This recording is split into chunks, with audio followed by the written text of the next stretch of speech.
Bismillahirrahmanirrahim. Alhamdulillahirabbil alamin. Wassalatu wassalamu ala asyrafil anbiya wal mursalin Sayyidina Maulana Muhammadin wa ala alihi wa sahbihi ajma'in. Qala al-musannif rahimahullah wa nafa'ana bi ulumihi fid dharain amin. Jika ada orang berkata, urusan hati ini penting sekali,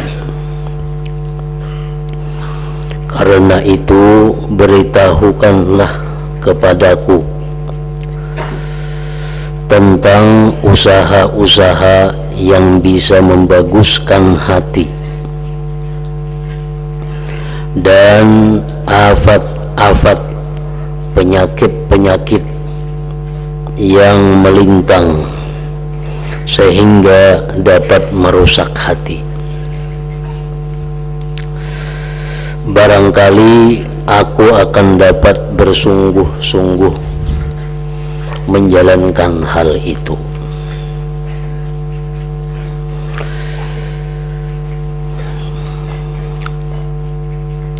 Sifat-sifat apa yang membaguskan hati, sifat-sifat apa yang mulia, dan sifat-sifat apa yang menyebabkan penyakit hati, yang merusak hati.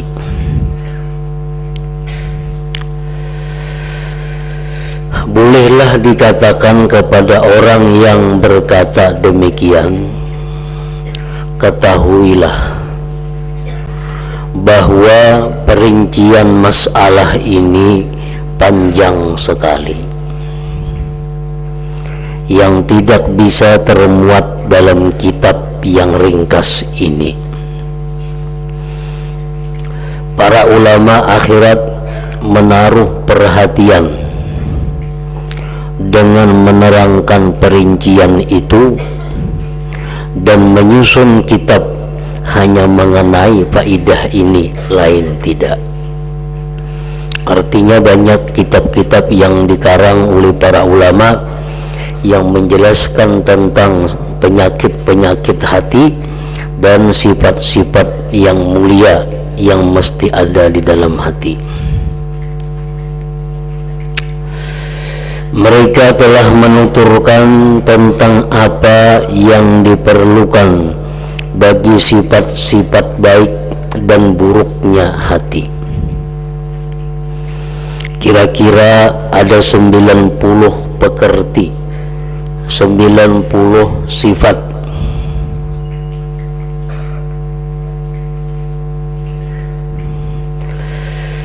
Kira-kira ada 90 pekerti baik dan 90 pekerti jelek sebagai lawannya.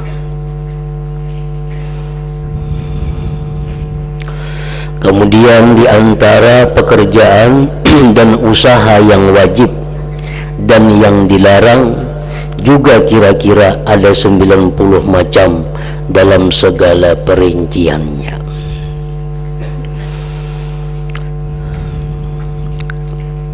Jadi sifat-sifat yang wajib ada di dalam hati kita itu ada 90 sifat, dan sifat yang wajib kita buang, yang wajib kita hindarkan dari hati sama ada 90 juga. Demi hidupku, sungguh orang yang diprihatinkan oleh urusan agamanya dan terjaga dari tidurnya, orang-orang yang lupa serta mau merenungi diri, maka menghasilkan semua apa yang tersebut di atas dan mengamalkannya bukanlah masalah sulit jika mendapatkan pertolongan Allah Subhanahu wa ta'ala. 90 sifat mulia bukanlah sesuatu yang sulit untuk dihasilkan. 90 sifat tercela bukanlah sesuatu yang sulit untuk dibersihkan dari hati. Apabila kita bersungguh-sungguh melakukan hal itu, tentu Allah akan memberikan pertolongan, akan memberikan bantuan. Sebagaimana firman-Nya, walladzina jahadu fina lanahdiyannahum subulana. Orang-orang yang bersungguh-sungguh di jalan kami, pasti akan kami berikan petunjuk kepada jalan kami itu. Apabila kita bersungguh-sungguh untuk melakukan satu kebaikan, sesulit apapun kebaikan itu, nah kita benar-benar punya niat tekad yang kuat, Allah pasti akan menolongnya. Itu sudah janji Allah di dalam Al-Quran. Jadi tergantung kesungguhan kita, tergantung kemauan kita.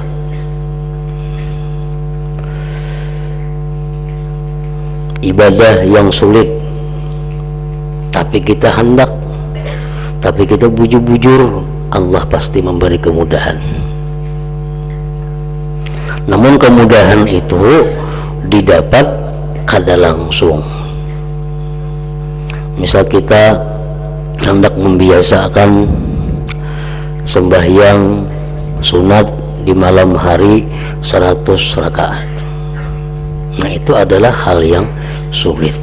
Karena apa sulit? Karena bertentangan dengan nafsu kita. Sulit.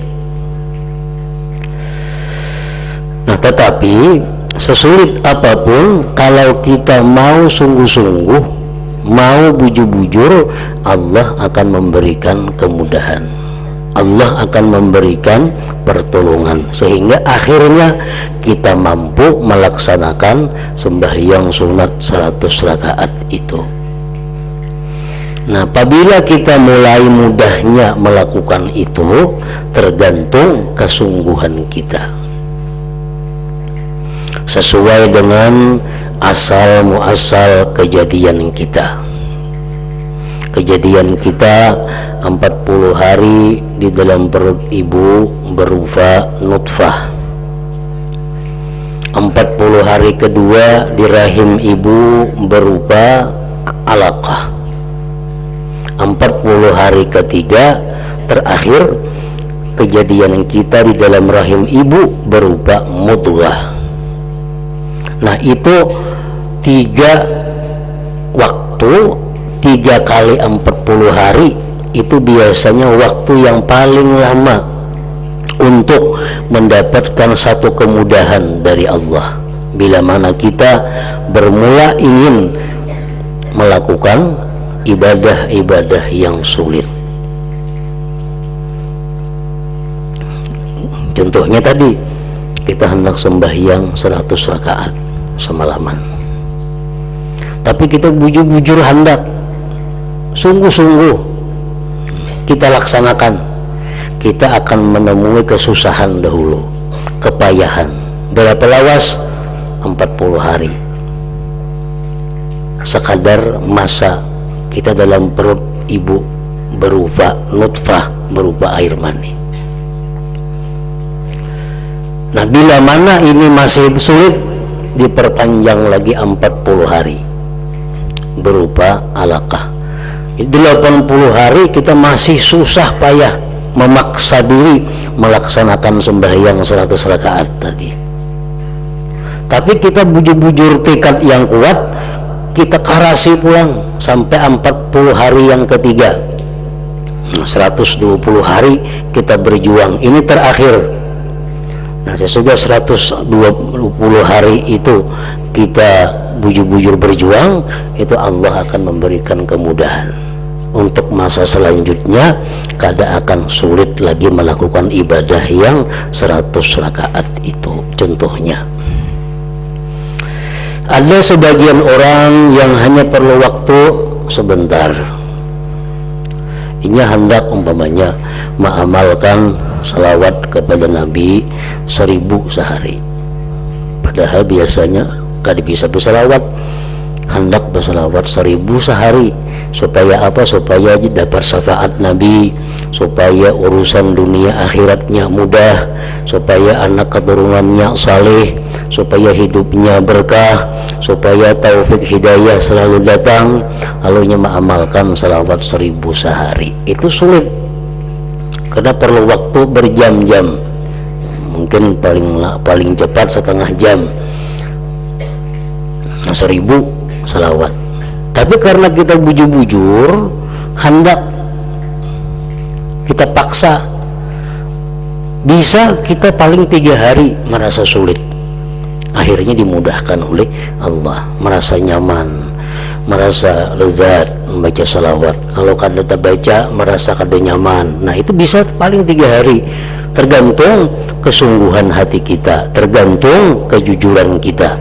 Bisa Allah memberikan kenyamanan 40 hari hanya dapat, cuma terakhir 120 hari itu masa akhir.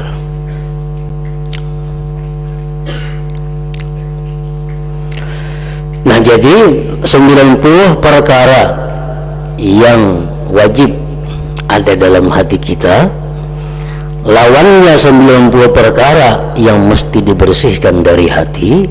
Itu tidaklah sulit melaksanakannya apabila kita benar-benar kita akan dapat petunjuk, dapat pertolongan, taufik hidayah dari Allah Subhanahu wa ta'ala. Jadi kada tenang sulitnya, asal bujur-bujur.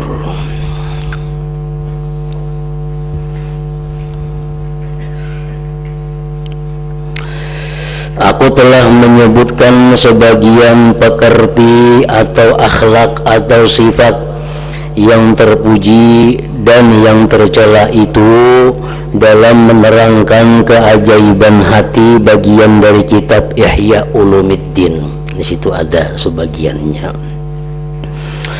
Aku juga telah menerangkan semua pekerti itu dengan perincian dan cara mengobatinya dalam kitab Asraru Muamalatiddin. Ini kitab Imam Ghazali, Asrar Muamalatiddin ngarannya. Di situ disebutkan penyakit-penyakit hati dan cara pengobatannya, yang merupakan kitab tersendiri yang besar faedahnya, yang hanya bisa diambil manfaat oleh para ulama besar yang dalam ilmunya. Sedangkan maksud utama kitab Minhajul Abidin yang kita baca ini adalah agar dapat diambil manfaat baik oleh para pemula maupun orang yang telah berada di puncak, oleh orang yang kuat dan yang lemah. Jadi di sini dalam kitab ini Imam Ghazali hanya akan menjelaskan yang pokok-pokok dari 90 tadi.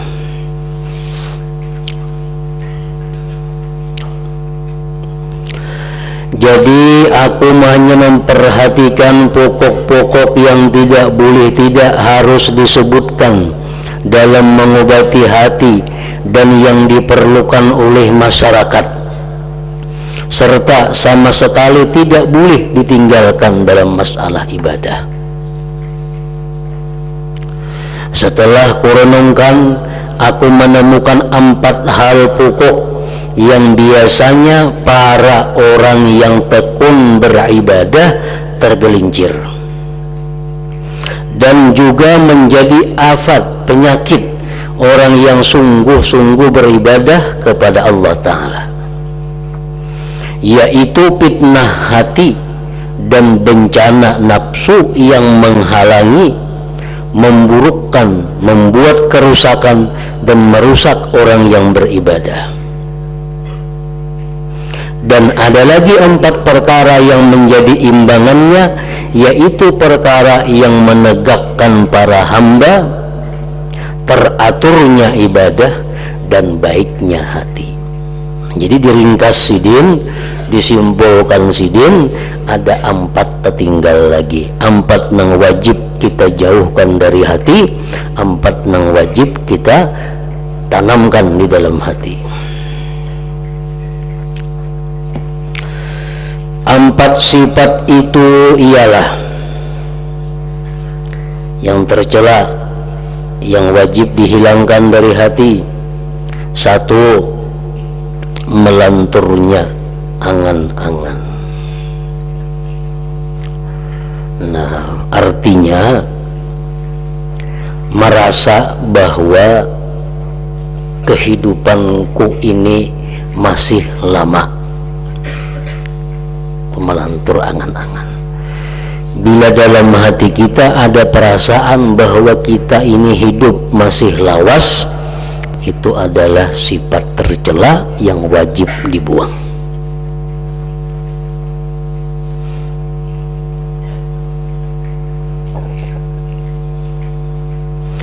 Yang kedua, yang merusak hati kita, ibadah kita, tergesa-gesa. Tergesa-gesa.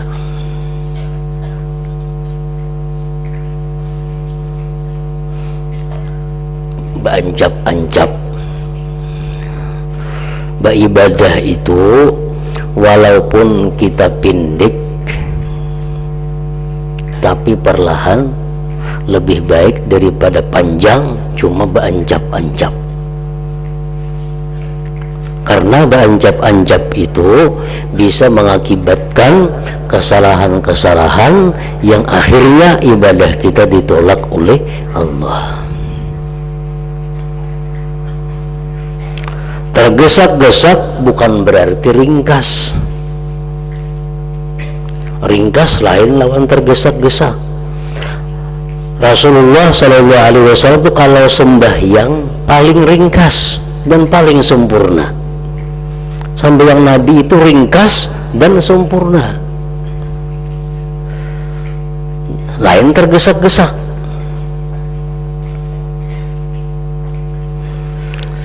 Yang ketiga dan keempat, dengki dan takabur. 4 perkara ini kalau dihitung-hitung inya beranak pinak jadi 90 perkara yang jelek yang wajib dihindarkan dari hati kita. Sedangkan 4 keutamaan ialah: 1, pindiknya angan-angan.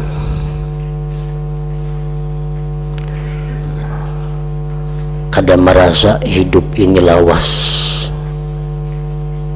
Berapa lawasnya itu macam-macam, tergantung orangnya. Ada orang yang mengatakan bahwa hidupku ini kada sampai, kira-kira kada sampai tahun 2011. Ada orang yang berpendirian bahwa hidupku ini kada sampai sebulan akan datang, bisa mati. Ada orang yang berprinsip bahwa hidupku ini bisa kada sampai esok, bisa mati. Ada sebagian lagi yang berprinsip bahwa hidupku ini mungkin kada sampai ke jam berikutnya, bisa mati di jam ini. Nah, ada lagi sebagian yang berprinsip bahwa hidupku ini kada sampai ke napas yang kedua, barangkali ini napas yang terakhir kepadaku. Ibnu Umar radhiyallahu anhu, beliau satu hari bertayamum. Nah, bertayamum. Ujar orang, wahai Ibnu Umar, tuh banyu ada di situ, kada jauh kada. Nyasin barangkali umurku udah sampai ke banyu itu. Nah, ini pindiknya angan-angan. Tergantung keadaan orangnya.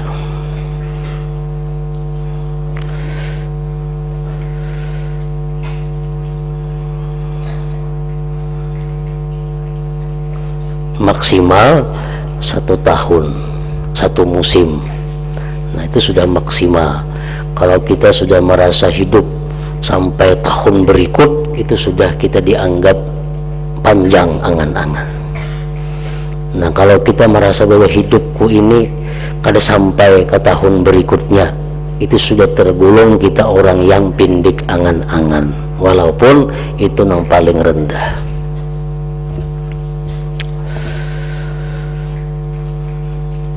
Yang kedua, yang sifat utama yang mesti ada dalam hati, tenang dalam segala hal. Artinya tenang dalam segala hal itu, baik beribadah, baik mengambil keputusan, baik apapun mesti dipikirkan dengan matang. Pikir matang itu artinya bukan untung rugi, tapi pikir matang itu artinya adalah kalau aku lakukan itu apakah membahayakan dengan akhirat agamaku atau justru merusak agamaku. Setiap kali hendak berbuat, setiap kali hendak memutuskan satu perkara, nang dipikirakannya kalau ini kulaksanakan akibatnya apa, membahayakan agamaku atau menguntungkan agama. Nah itu artinya tenang dalam segala hal, kada terburu-buru. Yang ketiga, berkehendak baik, nasihat terhadap sesama. Kada ada tujuan menyakiti orang, kada ada tujuan menjatuhkan orang, kada ada tujuan merimihkan orang, kada ada tujuan hendak mencelakakan orang, mengalahkan orang. Yang ada hanya tujuannya adalah agar orang-orang baik, seperti apa yang baik kudapatkan. Yang keempat, serta tawadhu dan khusyuk. Nah, 4 itu sifat kebaikan beranak pinak menjadi 90 sifat kebaikan lebih. Jadi Imam Ghazali sudah menemukan pokok-pokok yang 90 itu ternyata ada di 4 perkara ini.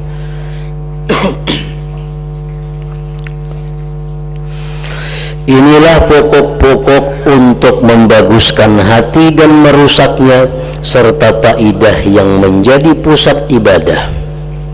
Karena itu, kerahkan kemampuan untuk menjaga diri dari afat-afat ini, penyakit-penyakit ini, dan dalam menghasilkan sifat-sifat mulia, supaya engkau tidak terlalu banyak mengeluarkan ongkos dan mendapatkan apa yang Anda maksud, insya Allah.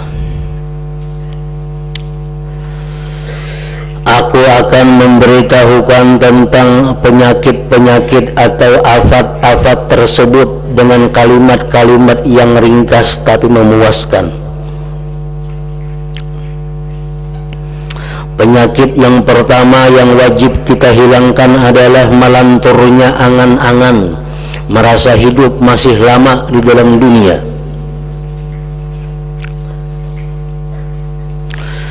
Adalah suatu penghalang bagi manusia dari setiap kebaikan dan kebaktian kepada Allah. Namun kita merasa lagi panjang umur, pasti kita kulir berbuat kebaikan. Kenapa? Karena merasa panjang umur, kayaknya sawat saja membaiki, sawat saja bertobat, sawat saja banyak beramal saleh. Nah ini bahayanya. Suatu perkara yang menarik keburukan dan fitnah. Kenapa kita mau melakukan dosa? Kenapa kita mau sibuk urusan dunia? Kenapa kita menunda tobat kepada Allah? Kenapa kita sembahyang kada khusyuk? Penyebabnya salah satunya adalah bahwa kita ini masih merasa sempat memperbaiki. Nah, masih merasa panjang lagi umur untuk memperbaiki.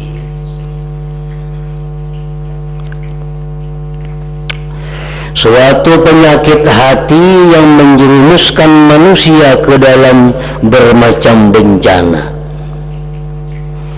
Oleh sebab itu, ketahuilah bahwa apabila angan-angan engkau melantur, maka akan timbul 4 perkara dalam diri engkau. Orang yang merasa masih lawas hidup itu timbulan penyakit macam-macam. Jar Nabi, salli salata muwaddi'in, sembahyanglah engkau sebagaimana sembahyangnya orang yang mengucapkan perpisahan. Nah, artinya apa? Sembahyanglah engkau sebagaimana orang yang menganggap sembahyang ini sembahyang yang terakhir dalam hidupnya. Nah, kawatu sembahyang kita lebih baik dari sembahyang yang dahulu. Kita sembahyang ini, kita merasa, kita menganggap, kita memperkirakan ini mungkin sembahyangku yang terakhir. Nah, itu sangat mendorong kita untuk lebih hati-hati, berbaik-baik dalam sembahyang. Karena mbah ini kada sempat lagi sembahyang. Nah, jadi kalau kita merasa bahwa ini bukan sembahyang kita yang terakhir, kalau kita merasa kita ini sembahyang kita mungkin sembahyang kita 10 tahun masih kalah sembahyang, ini jelas sembahyang kada akan bisa baik. Kada akan bisa baik.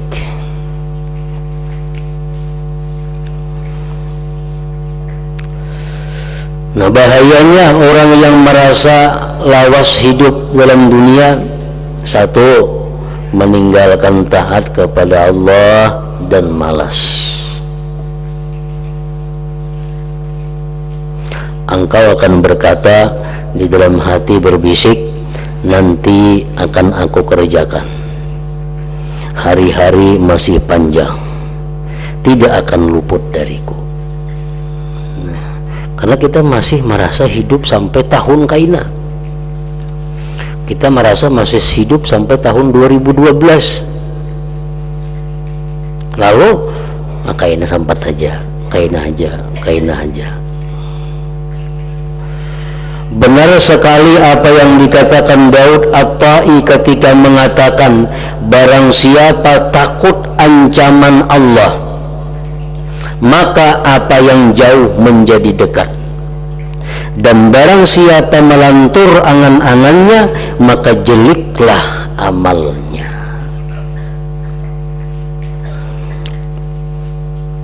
Rasulullah SAW menyuruh kita, ujar Nabi kita, bila ikan guring, hendaklah wasiat engkau itu ada di bawah bantal engkau. Itu suruhan Nabi.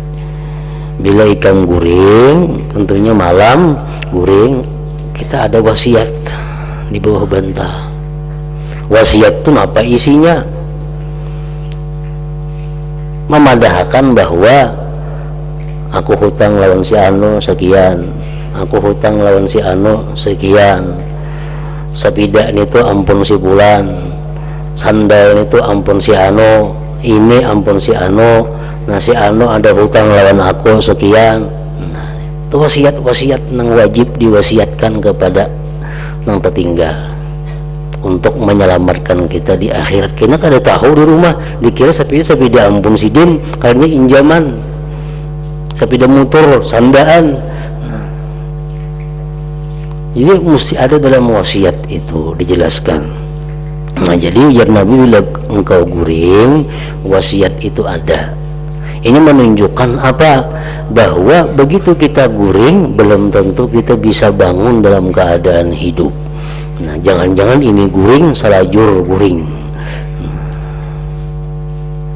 Banyak orang yang salajur guring itu. Pengusaha puluh, ada yang bangunan, dibuka ke lampu, sekalinya guring bujur.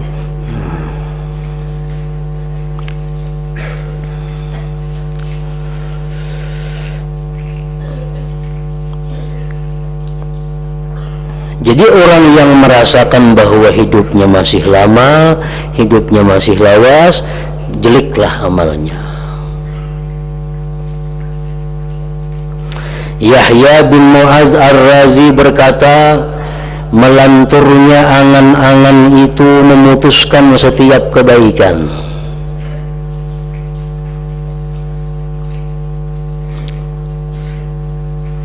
Melanturnya angan-angan itu memutuskan setiap kebaikan. Makanya kita nih diberitahu oleh Tuhan, Jumat akan datang kematian semuaan.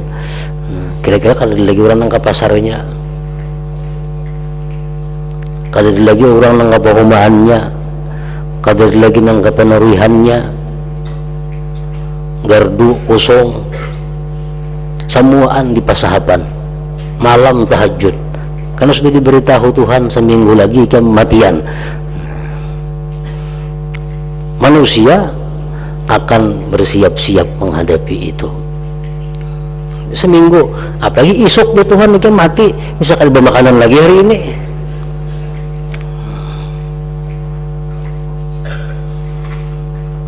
Nah itulah hikmahnya, rahasianya Allah kadang memberitahu kita ini apabila mati. Jakanya itu diberitahu oleh Tuhan, manusia bisa mati sebelum mati. Jakanya diberitahu nih kan mungkin jam 1 mati, jam 12 bisa mati dulu, sudah ini ketakutanan. Jakanya diberitahu. Nah karena Tuhan memandang manusia ini lebih baik kada tahu, karena dahsyatnya itu kematian, ada diberitahu oleh Tuhan. Ada dikisahkan dalam sebuah kitab, orang kawin laki bini ini sudah berpuluh-puluh tahun kada mau beranak. Berpuluh-puluh tahun, 20-30 tahun kawin kada sing ngeranakan. Kasih tu kamari bantu tambah kada mampan juga. Datang ke sebuah tabib, ke seorang tabib, sudah 20 tahun kada beranak. Diperiksa oleh tabib nang bini, diperiksa jauh tabib, ikam kada perlu memikirkan anak. Kenapa jangan bini-bini tadi? Ikam lagi 3 bulan mati. Ikam lagi 3 bulan mati. Ini ada tanda-tandanya nah. Ngatakan hari tanggal berapa? 3 bulan berikut ikam mati. Ikam kada perlu mikir anak, pikir mati aja. Bulik ditabib garing nang bini tadi. Nah, 3 bulan lagi mati. Makan katanya mau makan lagi, guring katanya mau guring lagi, beribadah aja kepada Tuhan. Kurus awak, ya kada sing makan, kada sing guringan. Sampai 3 bulan kada mati. Datang lagi bini lawan tabib nih. Kenapa tabib kada mati nah? 3 bulan hari ini pas. Nah, ujar tabib, amun ikam kada mati juga, maka ikam malam ini ku harapakan ikam bakumpul lagi bini. Bakumpul lagi bini. Nah, malamnya bakumpul lagi bini, setahun kemudian beranak. Beranak. Kenapa sebabnya? Karena tabib ini tahu ini bini orangnya saling makan awak. Kalau makan awak nang bini nih, kada kalau dikurusi, bila kada pada akan mati 3 bulan maka hanya mau gak kurus. Nah, begitu nya kurus awaknya, nah hanyar mau beranakan.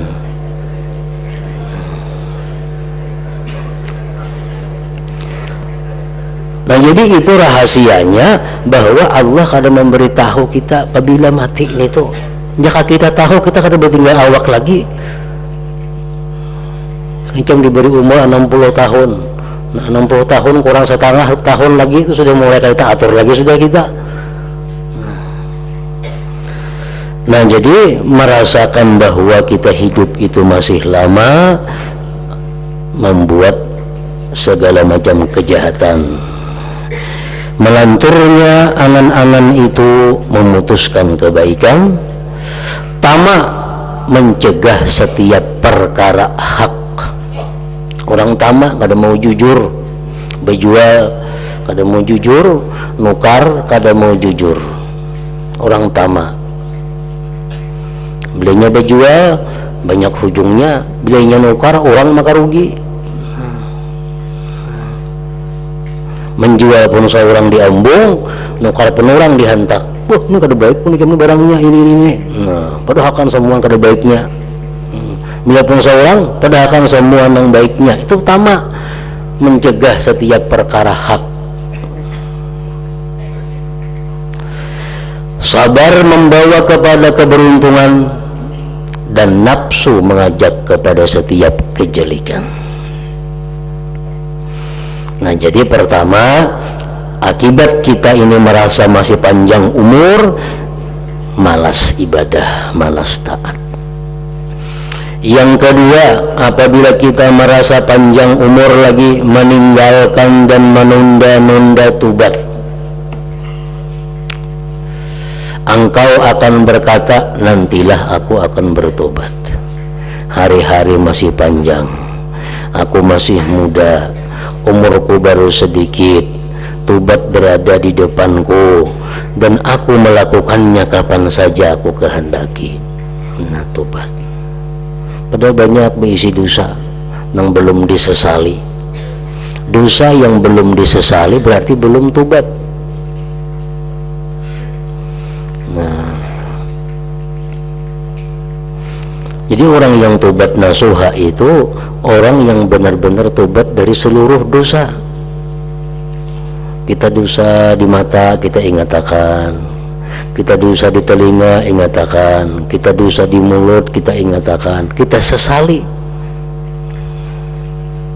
Itu lebih dekat kepada diterima Allah daripada kita hanya menyesali dosa secara keseluruhan. Ya Allah, hamba banyak dosa, minta ampun, hamba menyesal. Tapi kita kada ingat dosa apa-apa, itu jauh diterima Allah.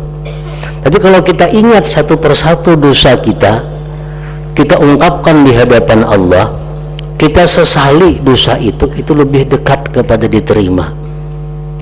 Apalagi kita ingat hari dan tanggalnya, waktunya. Ya Allah, hamba hari ini pada jam anu, tanggal seanu, di anu tempatnya melakukan maksiat kepada Engkau. Hamba menyesal dan kada akan mengulang lagi perkara itu. Nah, ini tobat yang demikian lebih rinci, lebih diperhatikan Allah Subhanahu wa ta'ala.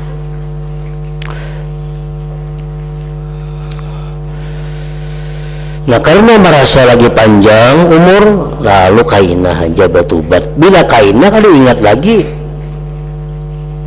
perinciannya.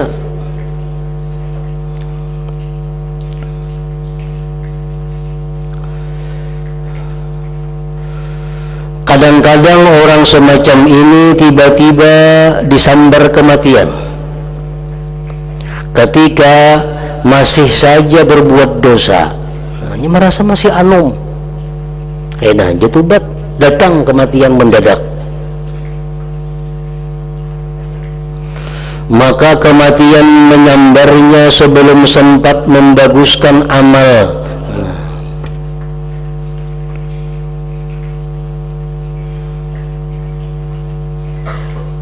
Itu bahayanya. Jadi kalau ada jalan lain, tobat itu hendaknya dijadikan makanan rohani. Nah, tobat itu dijadikan makanan rohani sebagaimana nasi dijadikan makanan jasmani. Bila kita kalau makan 2 kali sehari, hendaknya tobat jangan kada 2 kali sehari. Bila kita makan 3 kali sehari, tobat pun hendaknya 3 kali sehari. Paling kada, paling sedikit itu Nabi lebih pada itu. Kenapa kita demikian? Supaya kita ingat lawan dosa itu kada lawas.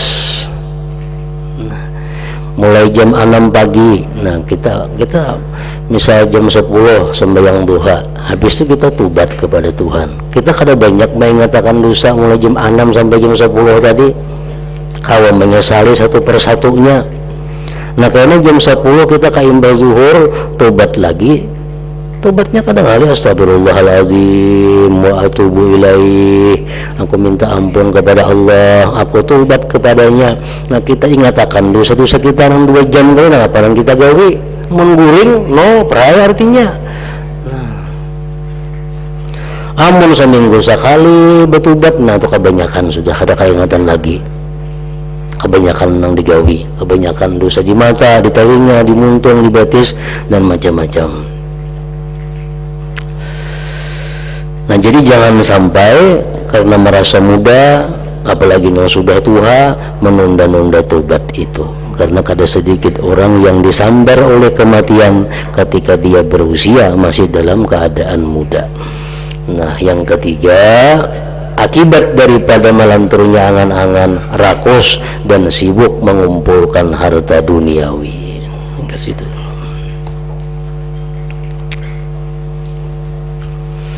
Ila hadratin Nabi sallallahu alaihi wasallam. Al-Fatihah. A'udzubillahi minasyaitonir rajim. Bismillahirrahmanirrahim. Iyyaka na'budu wa iyyaka nasta'in. Bismillahirrahmanirrahim. Alhamdulillahi rabbil alamin wa shalli ala sayyidina Muhammad wa alihi wa sahbihi ajma'in. Allahumma ighfir lana ma akhtana wa ma ta'ammadna wa ma asrarna wa ma alanna wa ma asrafna wa anta a'lam bihi minna, antal muqaddim wa antal muakhir, la ilaha illa anta. Allahumma nafa'na bima 'allamtana wa 'allimna ma yanfa'una wa zidna fahman wa ilman wa amalan wa tawfiqan bi rahmatika ya arhamar rahimin. Sallallahu alaihi wasallam Muhammad wa alihi wasallam.